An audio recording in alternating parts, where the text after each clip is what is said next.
D'accord. Est-ce que d'habitude il vient sur cette structure? Non. Non, c'est une première. Oui. Donc là, vous allez pouvoir l'accompagner jusqu'à sa salle avec les... Il va falloir trouver ses marques, car certains, en effet, n'ont jamais mis les pieds dans ce centre de loisirs, le seul à La Roche-sur-Yon à ouvrir ses portes pendant ses vacances scolaires pour les enfants des personnels prioritaires. Moi, je suis mécanicien automobile et ma femme est secrétaire médicale. Au début, on avait peur que ça soit totalement fermé.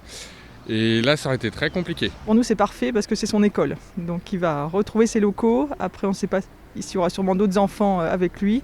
Mais tout, c'est très bien organisé. Je me dis ouf, oui, parce que nous, on est tous les deux à travailler à l'hôpital. Donc là, ils ont proposé une amplitude de 7h30, 18h30.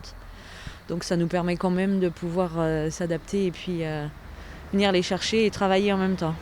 Pas toujours facile de se séparer, surtout quand on ne connaît pas les lieux.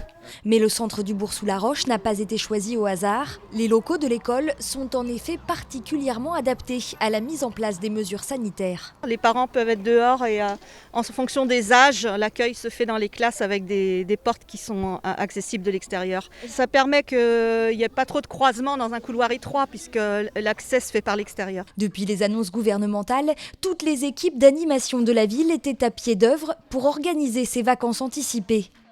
130 enfants sont inscrits sur les 15 prochains jours et du côté des encadrants, le nombre a été revu à la hausse.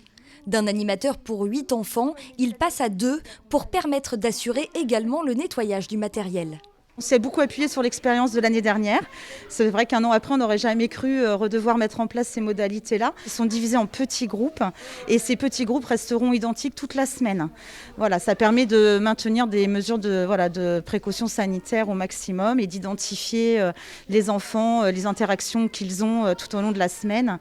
Une semaine que les enfants passeront au maximum à l'extérieur. Okay. Vous allez mettre vos manteaux ? Mais pas question de faire de la garderie. Les équipes ont préparé des activités autour du thème art et nature pour que les enfants profitent malgré tout pleinement de leurs vacances.